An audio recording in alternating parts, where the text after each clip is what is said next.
जय आई असम, जय आई असम। मंच पर विराजमान भारतीय जनता पार्टी के प्रदेश अध्यक्ष श्रीमान सोनवाल जी, भारतीय जनता पार्टी के यहाँ के प्रभारी, पार्टी के वरिष्ठ नेता श्रीमान अहलुवालिया जी, यहाँ के लोकप्रिय सांसद के रूप में भूतकाल में जिन्होंने अनेक संघर्ष किए हैं, वैसे पार्टी की राष्ट्रीय उपाध्यक्षा आदरणीय विजया जी, सांसद श्रीमान रमन डेका जी, श्री राजन गुहाई जी, श्रीमान कविंद्र जी, श्री प्रसन्न फुकन जी, श्रीमान रंजीत दास जी, मंच पर विराजमान पार्टी के सभी वरिष्ठ नेतागण और इतनी विशाल संख्या में पधारे हुए असम के प्यारे भाइयों और बहनों,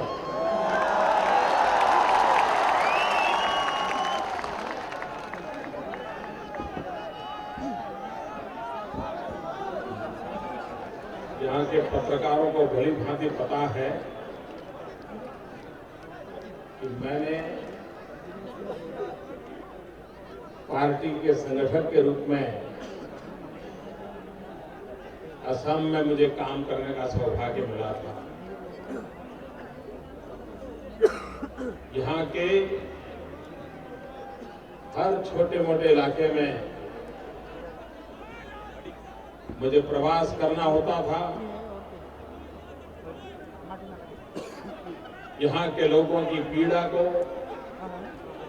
उनकी भावनाओं को मैं भली भांति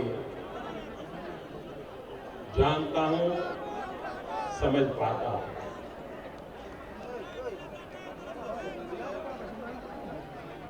असम के स्वाभिमान के लिए, असम की विरासत की रक्षा के लिए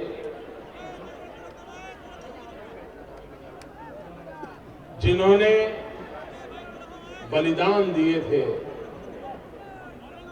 उनको श्रद्धांजलि देने के बाद मेरा मंच पर आना हुआ। मैं उन शहीद वीरों को कोटि कोटि प्रणाम करता हूं। ये मां कामाख्या की धरती है।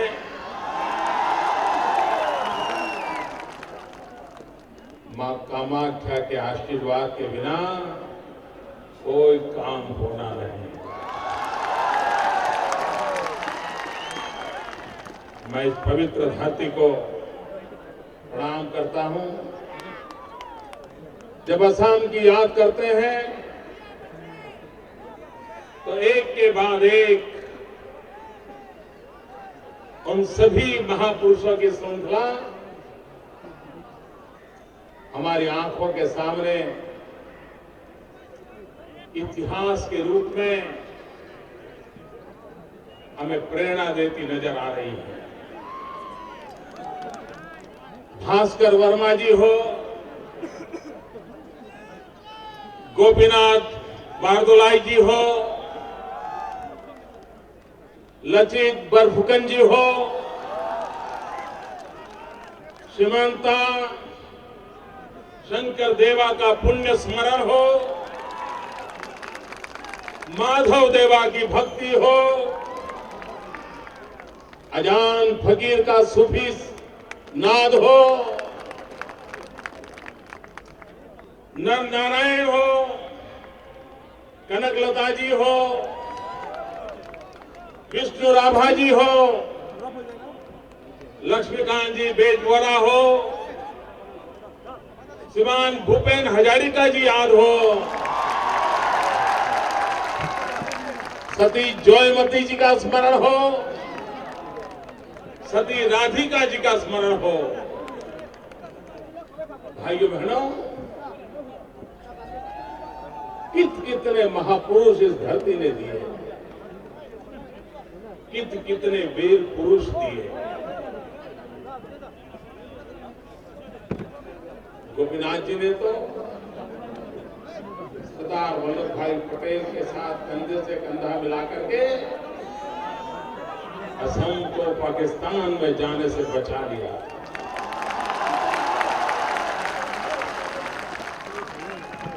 सरदार वल्लभ भाई पटेल ने देश की एकता का एक महान काम किया था और इसी धरती के लाल गोपीनाथ जी ने कंधे से कंधा मिलाकर के सरदार वल्लभ भाई पटेल का साथ दिया। लेकिन भाइयों बहनों, दिल्ली की सरकार एक ही परिवार की पूजा में व्यस्त है।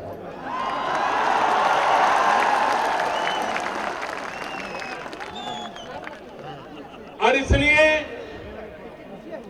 राष्ट्र की महान सेवा करने वाले गोपीनाथ जी को भारत रत्न बहुत पहले मिलना चाहिए। ये अटल बिहारी वाजपेयी की सरकार आई और उन्होंने इस पवित्र काम को पूरा किया था और आसाम का गौरव बढ़ाया। भाइयों बहनों, कांग्रेस के नेता इतने छोटे मन के हैं,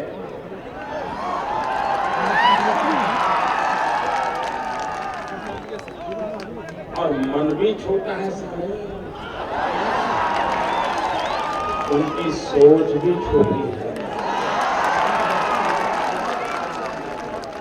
उनके सपने भी बहुत छोटे हैं, उनकी दृष्टि भी बहुत पास की है, दूर की नहीं।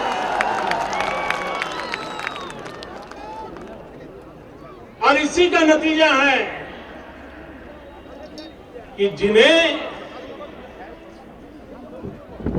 आजादी के बाद कभी सरदार वल्लभ भाई पटेल की याद नहीं आई, उनको गोपीनाथ जी की याद कहां से आएगी, कहां से?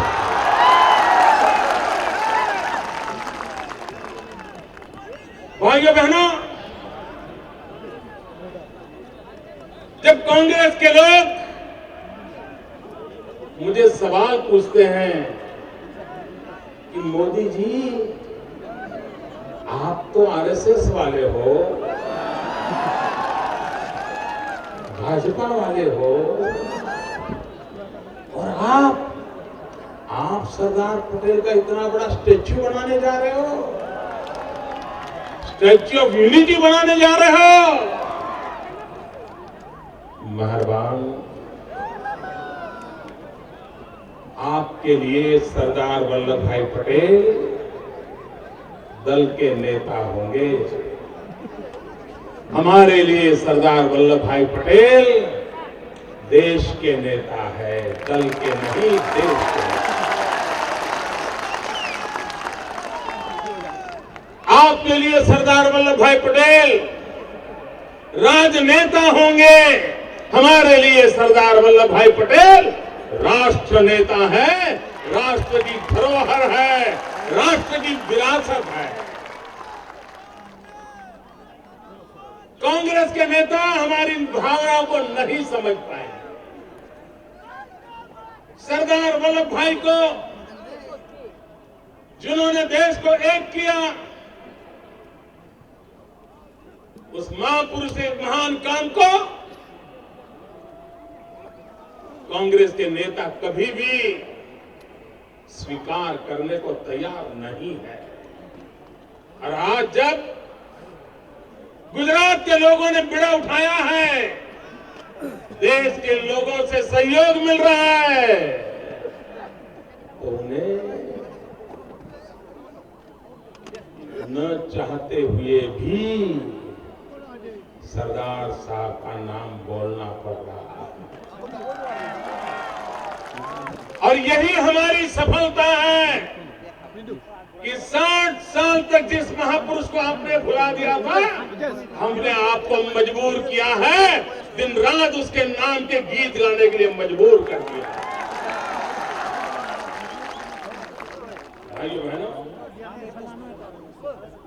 आज जब मैं असम की धरती पर आया हूं तो मेरे मन में भाइयों बहनों क्या भाव,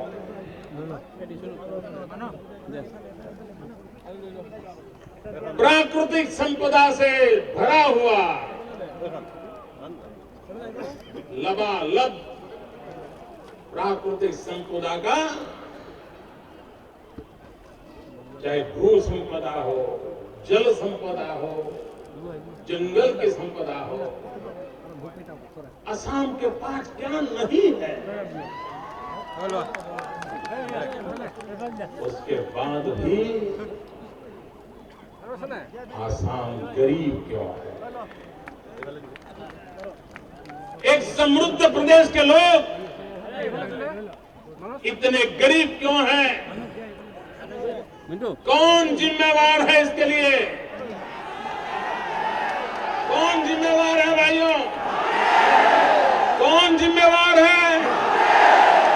आपको पता है ना, तो फिर झेलते क्यों हो?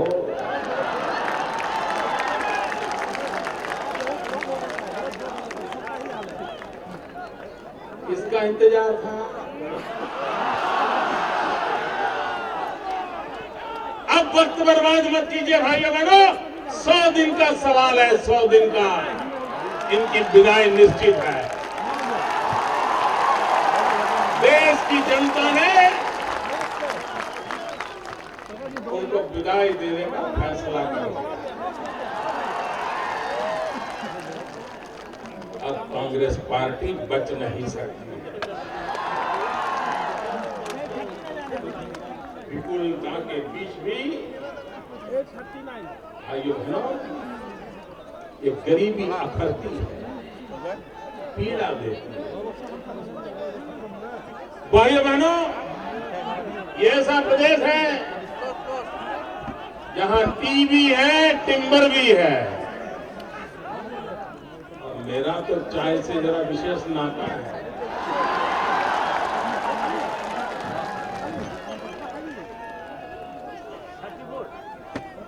ये आपके हाथ से आई हुई चाय की पत्ती को बचपन में उबाल उबाल करके हम लोगों में ऊर्जा भरते थे। भाइयों बहनों, मेरे आसाम की चाय हिंदुस्तान के कोटि कोटि लोगों की सुबह ऊर्जावान बना देती है, लेकिन वही मेरा आसाम आज ऊर्जा के लिए परेशान महसूस हो रहा है। भाइयों बहनों, ये आसाम बहुत ही शांतिप्रिय लोग हैं। मैं यहां रहा हूं, इतने प्यारे लोग हैं, इतने शांतिप्रिय हैं। जब बिहू मनाते थे ऐसी मस्ती से मनाते हैं।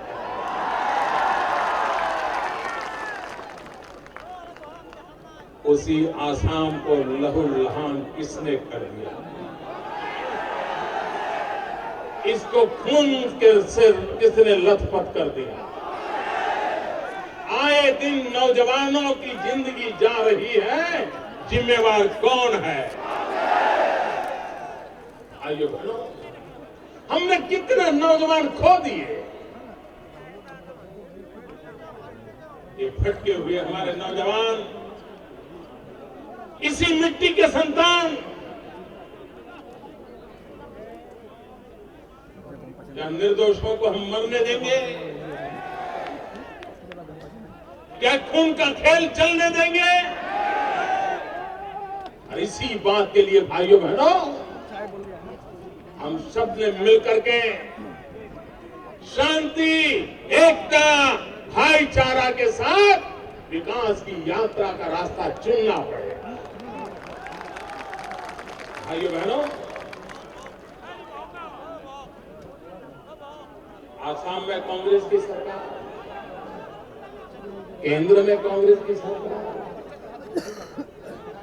और आपने तो देश को प्रधानमंत्री दिए हैं। देश के प्रधानमंत्री यहां से चुन करके जाते हैं। 23 साल से आप उनको भेज रहे हैं। भाइयों बहनों, आप मुझे बताइए, आपने इतना बड़ा इन्वेस्टमेंट किया, क्या मिला आपको? मुझे बताइए, क्या मिला? क्या मिला मुझे बताइए भैया, क्या मिला मुझे बताइए भैया। प्रधानमंत्री जी, अगर यहां से हमारा एक छोटा सा कार्यकर्ता विधानसभा में 23 साल बैठा होता ना, तो आसाम की सकल सूरत बदल देता। आप तो प्रधानमंत्री पद पर बैठे हो, और इसलिए मेरे आसाम के भाइयों बहनों, 23 साल से आपके प्रतिनिधि हो, संसद में बैठते हो, प्रधानमंत्री पद को शोभायमान कर रहे हो, उसके बाद भी उनके अपने प्रदेश आसाम की ये दुर्दशा होगी तो पूरे हिंदुस्तान के तो कितना बुरा हाल होगा। जरा समीकरण दिखाइए। अगर जो आपके होकर के आपका नहीं कर पाए तो देश के में वो किसका कर सकते हैं? प्रधानमंत्री जी, आपको जवाब देना पड़ेगा। और लोकतंत्र में हिंदुस्तान के नागरिकों का हक बनता है आपसे जवाब मांगना।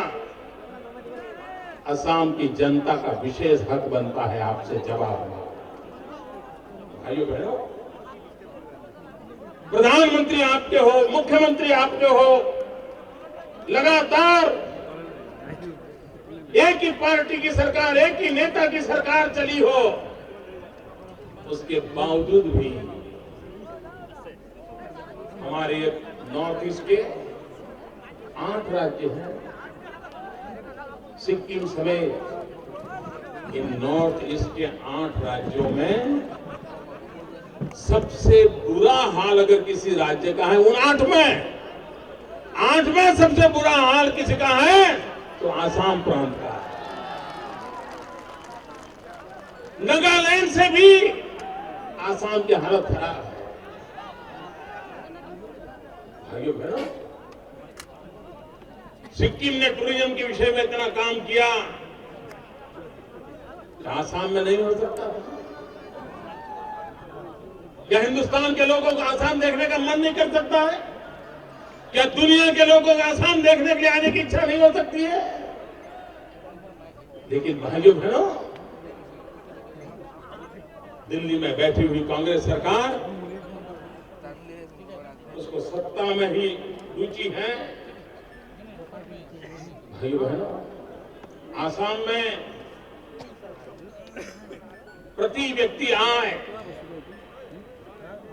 सबसे कम है। ये गरीबी का नजारा है। प्रधानमंत्री और मुख्यमंत्री एक ही दल के, एक ही राज्य के होने के बावजूद भी सर्वाधिक गरीबों की संख्या आसाम प्रदेश में है। भाइयों बहनों, आज सारे हिंदुस्तान के नौजवानों में विकास की भूख जगी है, विकास के तड़पन पैदा हुई है, लेकिन उस विकास की यात्रा में आसाम कहीं नजर नहीं आ रहा है। भाइयों बहनों, औद्योगिक विकास दर आपको जानकर के हैरानी होगी, आसाम का औद्योगिक विकास दर आधे % तक पहुंचा है, मुश्किल से आधा %। इससे बड़ा बुरा हाल क्या हो सकता है? जहां पर इतनी प्राकृतिक संपदा हो,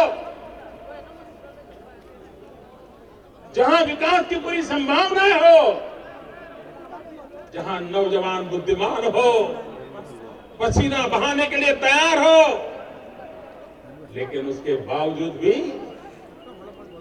औद्योगिक विकास के नाम पर यहां की हालत पूरे देश में सर्वाधिक बुरी है। भाइयों बहनों, असम की बेरोजगारी का हाल क्या है? 1000 नौजवानों में करीब करीब 750 नौजवान बेरोजगार है। कहां जाएगा? क्या मेरे नौजवान, आप बेरोजगार जिंदगी गुजारना चाहते हो? आपको रोजगार चाहिए? अगर इनके रहते हुए 1000 में 700 बेकार हैं, तो आगे जाकर के क्या होगा, इसका आप जरा हिसाब लगा दीजिए। भाइयों बहनों, इन्होंने इन दिनों चाहे जहां भी जाते हैं इनके नेता, हमने नरेगा दिया, नरेगा दिया, नरेगा दिया, ऐसे बोलते हैं ना। जहां आप टीवी पर देखोगे, आप कुछ भी पूछो, वो नरेगा दिखाते हैं। भाइयों बहनों, आपके किसी को नरेगा में रोजगार मिला है? किसी को मिला है? जरा जोर से बोलो, मिला है? ये नरेगा नरेगा इससे गरीबों को रोजगार मिलता है दावा करते हैं, आपको मिला है? मुझे खुश करने के लिए मत बोलो, सच्चा बोलो, नहीं मिला है कि मिला है? मिला है? आपको मिला है? आपको रोजगार मिला है? आपको मिला है? फिर भी जीत जा रहे हैं। भाइयों बहनों, मेरी जानकारी है, असम के अंदर 12 लाख लोगों ने नरेगा के अंदर काम मांगा था, 12 लाख लोगों ने। और ये दिल्ली में बैठी हुई सरकार कहती है हम सबको देने के लिए बंधे हुए हैं। 12 लाख में से आसाम को कितनों को मिला? 10,000 लोगों को मिला, 10,018। 12 लाख लोग नरेगा में काम करने के लिए तैयार हैं, रोजी कमाने के लिए आना चाहते हैं, लेकिन जिस नरेगा के गीत गा रहे हो, उसने आसाम में 12 लाख में से सिर्फ 10,018 लोगों को रोजगार दिया। क्या ये गरीबों का मजाक है कि नहीं भैया? ये गरीबों की बेइज्जती है कि नहीं है? भाइयों बहनों, इतना झूठ फैला रहे लोग, उन्होंने यहाँ का हाल ये करा है। यहाँ की कानून व्यवस्था स्थिति क्या है भाई? मुझे बताइए, कोई कानून व्यवस्था का नामो निशान है आसाम में? आए दिन अपहरण होते हैं, डकैती होती है, हत्याएं होती हैं, धमकियां दी जा रही हैं, बम धमाके हो रहे हैं। भाइयों बहनों, इनको कोई परवाह नहीं, इनको कोई चिंता नहीं है। पुलिस के जवान मारे जा रहे हैं, सीआरपीएफ के लोग मारे जा रहे हैं, बीएसएफ के लोग मारे जा रहे हैं। अगर यहां के सुरक्षा बल सलामत नहीं है, तो सामान्य नागरिक सलामत कैसे हो सकता?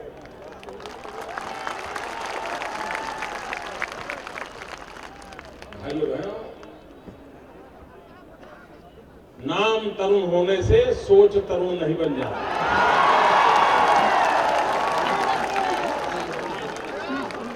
अगर बदलाव लाना है तो सोच भी तरुण होनी चाहिए।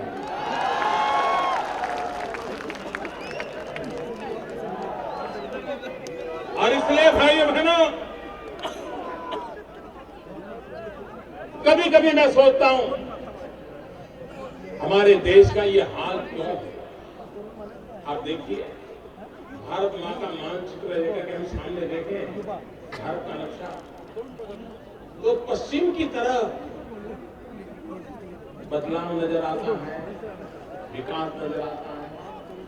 मुंबई हो, गुजरात हो, राजस्थान हो, पंजाब हो, गोवा हो, कर्नाटक हो, केरल हो, कुछ न कुछ बदलाव नजर आता है। क्या कारण है? ये हमारा भारत का जो नक्शा है उसके मध्य में अगर हम लाइन बना दें तो पूरब की तरफ गरीबी ही गरीबी है। इसका क्यों? ये असंतुलन क्यों? ये इंक्लूसिव की बात करने वाले प्रधानमंत्री जी पश्चिम की तरफ तो थोड़ा बहुत दिखता है, पूरा पूरब मुसीबतों को क्यों झेल रहा है? जबकि पूरब में उत्तम से उत्तम मानव संसाधन है, सर्वाधिक प्राकृतिक संपदाएं हैं, उसके बावजूद भी सही नेतृत्व न होने के कारण, सही नीतियां न होने के कारण और नियत साफ नहीं होने के कारण ये आज हालत पैदा हुआ है। इस हालत को बदलना और इसलिए भाइयों बहनों, भारतीय जनता पार्टी का संकल्प है कि हम जिस प्रकार से हिंदुस्तान के पश्चिमी छोर का विकास हुआ है, जल्द से जल्द हिंदुस्तान का जो पूर्वी इलाका है, नॉर्थ ईस्ट हो, बंगाल हो, बिहार हो, उत्तर प्रदेश का पूर्वी इलाका हो, उड़ीसा हो, आंध्र हो, ये सारे क्षेत्र, इनका विकास की हमारी प्राथमिकता है ताकि हिंदुस्तान में सभी राज्यों का बराबर विकास हो सके और इसलिए उसके लिए विशेष ध्यान देने का हम लोगों का सोच है। भाइयों बहनों, और ये सोच हमारी आज की नहीं है। अटल बिहारी वाजपेयी जी जब एनडीए सरकार का नेतृत्व करते थे तब से हमने इन बातों पर ख्याल रखा। ये वाजपेयी जी थे जिन्होंने पहली बार नॉर्थ ईस्ट के विकास के लिए अलग मंत्री की, अलग मिनिस्ट्री की व्यवस्था की, अलग डिपार्टमेंट खोला था। इतना ही नहीं, प्रधानमंत्री स्वयं नॉर्थ ईस्ट में आकर के पूरा अपना काफिला लेकर के आए थे, सारे अधिकारियों को लेकर के आए थे। 2 दिन यहाँ पर रह करके सारे फैसले उन्होंने यहीं पर कर दिए थे नॉर्थ ईस्ट में आकर के, क्योंकि वो विकास की यात्रा को आगे बढ़ाना चाहते। 40,000 करोड़ रुपए का पैकेज दिया था, क्योंकि भारत की रक्षा के लिए भी एक महत्वपूर्ण ये क्षेत्र है, भारत के गौरव के लिए भी महत्वपूर्ण क्षेत्र है और इसलिए उन्होंने विशेष ध्यान दिया था भाइयों बहनों। लेकिन भाइयों बहनों, इतना ही नहीं, अटल जी ने तो यहां तक निर्णय किया था कि सभी डिपार्टमेंट सरकार के वो अपने बजट के 10% नॉर्थ ईस्ट के लिए खर्चा करेंगे। यहां तक का निर्णय करके नॉर्थ ईस्ट के जीवन को बदलने की कोशिश की। और भाइयों बहनों, मैं आपको विश्वास दिलाता हूं, 2004 में फिर एक बार अगर अटल जी की सरकार बन गई होती तो आज आपका नॉर्थ ईस्ट हिंदुस्तान में सिरमौर हो जाता। ये मैं आपको विश्वास दिला रहा है। भाइयों बहनों,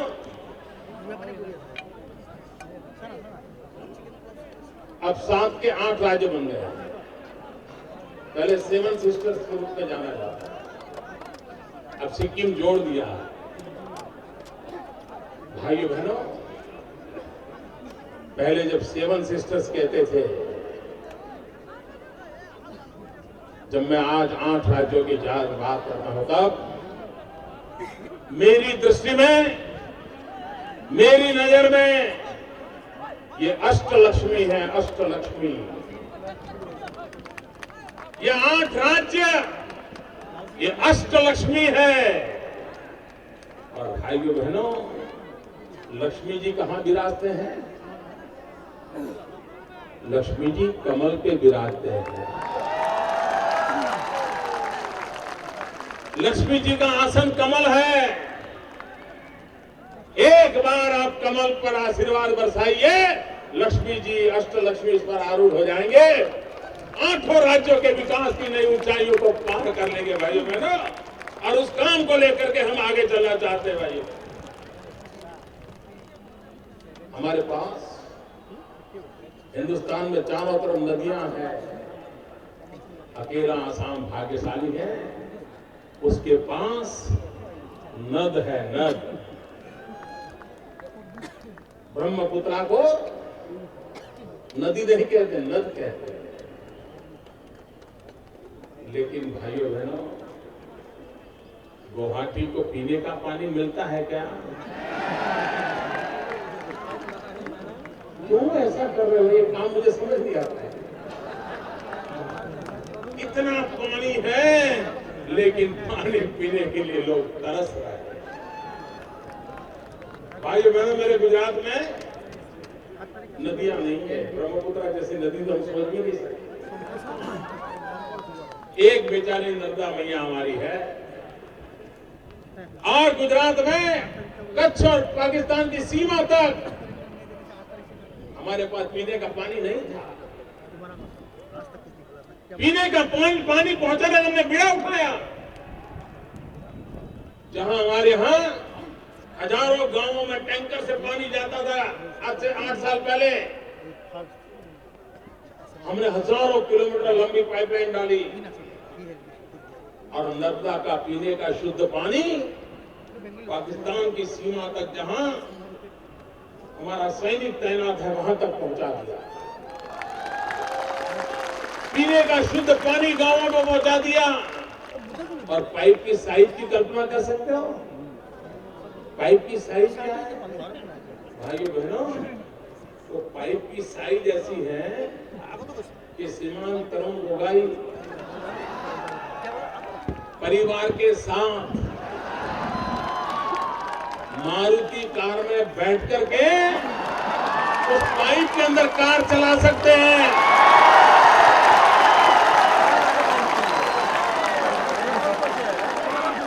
इतनी बड़ी पाइपलाइन है और हमने पानी पहुंचाया है। और ये सरकार देखिए, पानी बहता रहा है, पीने के लिए तरसता रहा है शहर। ये गुड गवर्नेंस का तकाजा है। कौन कहता है रास्ते नहीं निकल सकते हैं? मुसीबतें आती हैं, लेकिन मुसीबतों के रास्ते भी खोजे जा सकते हैं। लेकिन इसके लिए नेता चाहिए, नीति चाहिए, और सबसे बड़ी बात नीयत चाहिए। भाइयों बहनों, अटल जी ने एक सपना संजोया, नदियों को जोड़ने का, और देश के प्रबुद्ध लोग इस मिशन में जुड़े थे। काफी योजना आगे बढ़ी थी, और नदियों को जोड़ने से लोगों को पीने का शुद्ध पानी मिलना है, खेत में पानी पहुंचना है, बाढ़ से भी बचना है, सूखे से भी बचना है। ऐसा उत्तम काम होता है। तो किसी ने सुप्रीम कोर्ट में पीआई कर दी।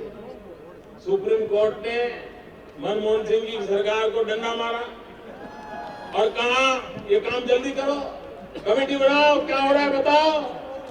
भाइयों बहनों, उन्होंने कमेटी बनाने में 15 महीने लगा दिए। इनकी गति देखो, इनकी गति। और अगर गति ऐसी है तो मति कैसी होगी इसका। और इसलिए भाइयों बहनों, आज जब मैं नौजवानों के बीच आया हूं, तब हिंदुस्तान भाग्यवान है। 65% जनसंख्या 35 साल से कम आयु की है।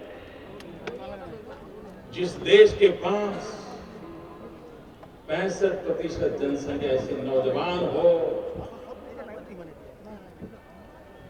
यौवन से भरी हुई हिंदुस्तान की धरती हो, अगर उस नौजवानों के हाथ में हम हुनर नहीं देंगे, अगर हम नौजवानों को काम का अवसर नहीं देंगे, तो ये डेमोग्राफिक डिविडेंड डेमोग्राफिक डिफिकल्टी में बदल सकता है। समय रहते हमने हमारे नौजवानों को रोजगार के अवसर देने पड़ेंगे। स्किल डेवलपमेंट का मिशन चलाना पड़ेगा। रोजी रोटी कमाने के लिए नौजवानों को भटकना पड़े, इस स्थिति से हमें बाहर आना पड़ेगा।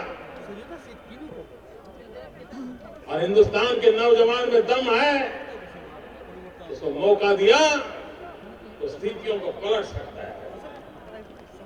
रोजगार को प्राथमिकता दिए बिना हम हिंदुस्तान के भविष्य को सुनिश्चित नहीं कर सकते। और इसलिए जब मैं आज आपके पास आया होता, मैं कल आईटी प्रोफेशनल लोगों के साथ एक सेमिनार में था, तब मैंने उनसे पूछा, मैंने कहा भाई सारी दुनिया के लोग आईसीटी के माध्यम से आउटसोर्स करवा रहे हैं। अमेरिका काम आउटसोर्सिंग से बेंगलोर में हो रहा है, दुनिया के कई देशों का हो रहा है, क्योंकि वो आर्थिक रूप से उनके लिए सुविधाजनक होता है और हमारे लड़कों में टैलेंट होती है। पहले काम बेंगलोर में ज्यादा होता था, बेंगलोर भर गया तो हैदराबाद गया, हैदराबाद भर गया तो चेन्नई गया, पुणे गया। क्या ये काम आसाम में नहीं हो सकता है? क्या ये काम नॉर्थ ईस्ट में नहीं हो सकता है? क्या ये काम छोटे शहरों में नहीं हो सकता है? अगर हम ब्रॉडबैंड कनेक्टिविटी दें, ऑप्टिकल फाइबर नेटवर्क की सुविधा दें, सैटेलाइट सिस्टम से अगर उनको कनेक्टिविटी की सुविधा करें, तो असम के गांवों में भी हमारे बच्चे आईटी के माध्यम से, कंप्यूटर के माध्यम से काम करके घंटे 2 घंटों में बेंगलोर के ऑफिस को पहुंचा सकते हैं, वहां से अमेरिका जा सकते हैं, वो घर बैठे कमाई कर सकता है। लेकिन ये नहीं करेगा। अगर मैं कहता हूं तो कहते हैं मोदी जी बात तो सही है, लेकिन बिजली कहां है? अरे कहां है तो बिजली लाओ। भाइयों बहनों, ऐसी निराशा, इससे कभी देश प्रगति नहीं कर सकता। तकलीफें होगी, मुसीबतें होगी, कठिनाइयां भी होगी, लेकिन इरादा तो चाहिए। भाइयों बहनों, ये कांग्रेस पार्टी वादे लेकर के पिछले 60 साल से हमको गुमराह कर रही है। अब वादे पर मत जाइए, इरादे लेकर के मैं आया हूं आपके पास, वादों पर मत। भाइयों बहनों, आपने 60 साल तक कांग्रेस को झेला है, झेला है ना? 60 साल तक कांग्रेस को झेला है ना? कुछ मिला है? भैया इतनी कठिनाइयां झेल रहे हो, एक 60 महीने मुझे दे दो ना।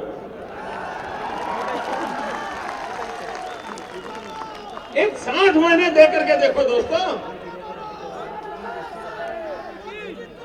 मेरा नेक इरादा कहता है कि हम आपके आशा आकांक्षाओं में खड़े उतरेंगे और हम स्थितियां बदल करके दिखा देंगे।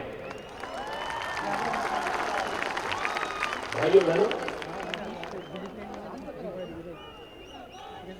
मैं हैरान हूं, ये कांग्रेस के नेता लोग ये भारत को अपनी पर्सनल प्रॉपर्टी मानते हैं क्या? कि इन्होंने आसाम की जमीन देने का फैसला किया, आपको पूछा था क्या? आपको पूछ रहा है क्या? ये किसको पूछ के कर रहे हैं? ना किसको पूछ के कर रहे हैं? क्या लोकतंत्र है कि नहीं है?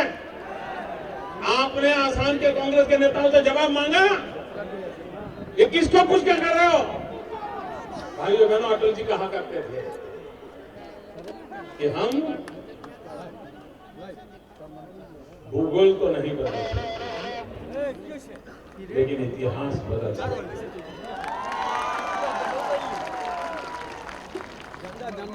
जो पड़ोसी है, पड़ोसी रहने वाला है, लेकिन भाइयों बहनों, हम एक नया इतिहास तो बना सकते हैं।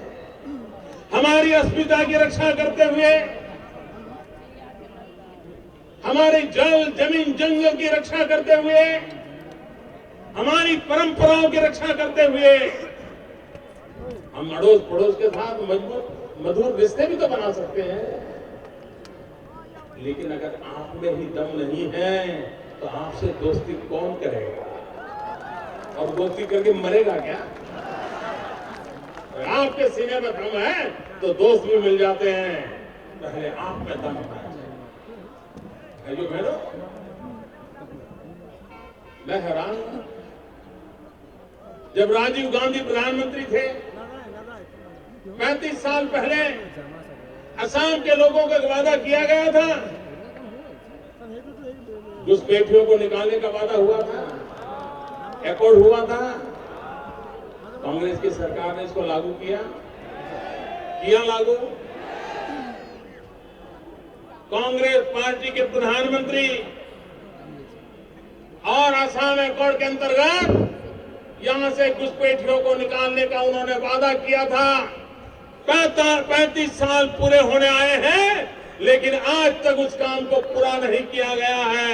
भाइयों बहनों, मेरा असम का नौजवान बेरोजगार हो और घुसपैठियों को नौकरी मिल जाए, मेरा असम का नौजवान भूखा हो और घुसपैठिए मजे से खाना खाएं, ऐसा कैसा देश है? भाइयों बहनों, समय की मांग है कि देश में तत्काल, विशेष करके बांग्लादेश से सटे हुए राज्यों में रजिस्ट्रेशन का काम होना चाहिए, सबूतों का वेरिफिकेशन होना चाहिए, और कौन बाहर से आए हैं, कौन यहां के हैं, इसका फैसला करके बांग्लादेशियों के लिए नए सिरे से सोचने की हिम्मत दिल्ली की सरकार दिखानी चाहिए। ये भाइयों बहनों समय की मांग है। राजीव गांधी ने जो वादा किया था, वो वादा उनके परिवार के लोग भी पूरा नहीं कर रहे हैं। वो करे या न करे, हम करके दिखाएंगे।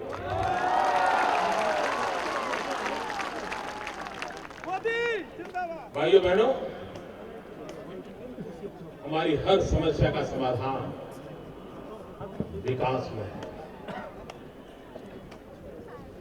विकास के बिना समस्याओं का समाधान नहीं होगा। अगर नॉर्थ ईस्ट में रोजगार के अवसर नहीं है, तो नॉर्थ ईस्ट के बेटे बेटियों को बाहर रोजगार के अवसर मिलने चाहिए। मैंने एक बार हमारे नॉर्थ ईस्ट के मुख्यमंत्रियों से एक बार बात की थी, मैंने हमारी ऑल इंडिया मीटिंग में। मैंने कहा, आपके राज्यों में से 200 विमेन पुलिस आप मेरे गुजरात में दीजिए। 8 राज्य हैं, 1600 हो जाएंगे। 2 साल के लिए मेरे यहां प्रोबेशन पे रहे, और हर 2 साल में नई टीम आती चले। हमेशा हमारे यहां 1600 लोगों को हम रखेंगे, हमेशा के लिए। उनको रोजगार मिल जाएगा। हमें इंग्लिश बोलने वाली अच्छी पुलिसमैन, क्योंकि हमें टूरिज्म डेवलप करना है, या भाषा का बड़ा महत्व है, तो हम टूरिज्म पुलिस को डेवलप करना चाहते हैं, तो वो काम हो जाएगा हमारा। और बदले में क्या होगा, मान लीजिए 1600 पुलिस में हमारे यहाँ से लोग यहाँ गुजरात में आकर के रहते हैं, 2 साल रहते हैं, तो 5-10 परिवारों से उनका अच्छा परिचय हो जाएगा। उन 5-10 परिवार को कभी न कभी मन करेगा, चलो यार एक बार क्या हुआ है। इन 1600 लोगों के माध्यम से 15-20 हजार लोग टूरिस्ट के नाते यहाँ आना शुरू हो जाएंगे। नहीं आना होगा, आप कल्पना कर सकते हैं कितना बड़ा नेशनल इंटीग्रेशन होगा, कितनी बड़ी रोजगार की संभावनाएं पैदा हो जाएगी, कितने नए होटल खुल जाएंगे। लेकिन भाइयों बहनों, इन्होंने कुछ नहीं किया। मेरा निमंत्रण आज भी है, मैं फिर एक बार नॉर्थ ईस्ट के मुख्यमंत्रियों से आग्रह करता हूं, आपके राज्य में से 200, और ये शुरुआत होगी, आगे चलकर तो और क्षेत्र भी खुल सकते हैं। एक गुजरात प्रदेश ऐसा है जो आपको निमंत्रण देता है, आइए मेरे यहां आइए, अपना भाग्य जमाइए, रोजी रोटी कमाइए। भाइयों बहनों, ये सोच रही है। भाइयों बहनों, विकास की दिशा में ये देश बहुत प्रगति कर सके, इतनी संभावनाओं से भरा हुआ देश है, लेकिन भ्रष्टाचार में देश डूबा हुआ है। क्या भाइयों बहनों, भ्रष्टाचार जाना चाहिए कि नहीं जाना चाहिए? भ्रष्टाचार खत्म होना चाहिए कि नहीं होना चाहिए? अरे पूरी ताकत से बोलोगे तभी तो जाएगा। भ्रष्टाचार जाना चाहिए। क्या उसके कोई उपाय है? मैं आपको उदाहरण देता हूं, उपाय है।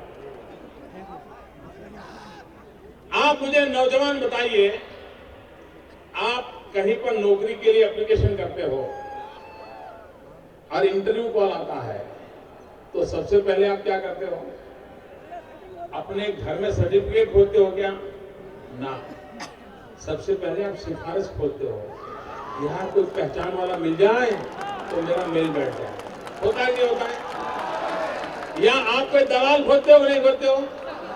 खोजते हो कि नहीं खोजते हो? लाखों रुपये दलाल मारते हैं कि नहीं मारते हैं? भाइयों बहनों, क्या इसका कोई उपाय नहीं है? मैंने एक छोटा प्रयोग किया गुजरात में। मेरे यहां टीचर की भर्ती थी, 13,000 शिक्षकों की भर्ती करनी थी। और आप जानते हैं, आपके यहां शिक्षक की भर्ती करनी होगी तो कितना भ्रष्टाचार होता होगा, कितने लाख रुपए जाते होंगे, करोड़ों करोड़ रुपए का व्यापार हो जाता है ना। हमने तय किया, जिसको भी टीचर बनना है वो अपने सारे सर्टिफिकेट, उसके रिकॉर्ड्स ऑनलाइन कंप्यूटर में डाल दे। जो भी उसका रिकॉर्ड है कंप्यूटर में डाल दे। और हमने कंप्यूटर को कहा कि भाई सबसे ज्यादा अच्छे मार्क वाले हैं, ऐसी 13,000 की सूची निकालो। उसमें जितने दलित को देना चाहिए, जितना ओबीसी को देना चाहिए, वो भी सब कर लो। जितने हैंडीकैप को देना है वो भी कर लो। और कंप्यूटर ने लिस्ट निकाल दी। हमने कहा वो उसके घर ऑर्डर भेज दो, नो इंटरव्यू।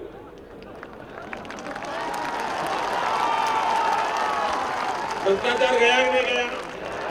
नौकरी मिली कि नहीं मिली? अच्छे लोग आए होंगे कि नहीं आए होंगे? कोई सिफारिश करनी पड़ी क्या? किसी नेता का कुर्ता पकड़ना पड़ा क्या? किसी सिफारिश में रुपये देने पड़े क्या? रुपये देने के लिए कर्ज करना पड़ा क्या? माँ बाप को परेशान होना पड़ा क्या? रास्ता निकला कि नहीं निकला? रास्ते निकल सकते हैं, लेकिन भाइयों बहनों, जिनको खुद को भ्रष्टाचार करना है और विदेशों में काला धन जमा करना है, वे कभी इन कामों को करेंगे। आप मुझे बताओ दोस्तों, हिंदुस्तान का काला धन विदेशों में से वापस आना चाहिए कि नहीं आना चाहिए? इसमें किसी का विरोध होना चाहिए क्या? तो विरोध कौन करते हैं? कौन विरोध करते हैं? जिसके पैसे बाहर पड़े वही विरोध करते हैं। सीधी सीधी बात है। भाइयों बहनों, मैं आपसे वादा करता हूं, दिल्ली में भाजपा की सरकार बनते ही हम प्रोसेस शुरू कर देंगे। विदेशों में पड़ी हुई पाई लाने के लिए हम एड़ी चोटी का जोर लगाएंगे और ये अरबों खरबों रुपया ला करके गरीबों की भलाई के लिए खर्च किया जाएगा, बच्चों की शिक्षा के लिए खर्च किया जाएगा, गरीब को रहने के लिए घर के लिए इसलिए पैसा खर्च किया जाएगा, बच्चों की शिक्षा के लिए खर्च किया जाएगा, बूढ़ों को बीमारी में दवाई देने के लिए खर्च किया जाएगा। ये सपना देख करके हम काम कर रहे हैं। भाइयों बहनों, मैं आसाम में ऐसी रैली शायद आसाम के राजनीतिक इतिहास में ऐसी रैली नहीं हुई है। जहां नजर पहुंचे था माथे ही माथे दिखाई दे रहे। आसाम के प्यारे भाइयों बहनों, आपने जो प्यार दिया है, मैं विकास करके ब्याज समेत आपको लौटाऊंगा। ब्याज समेत लौटाऊंगा। मैं आपका बहुत बहुत आभारी हूं। मेरे साथ बोलिए, जय आय आसाम, जय आय आसाम, जय आय आसाम। भारत माता की, भारत माता की, वंदे वंदे वंदे वंदे वंदे वंदे वंदे वंदे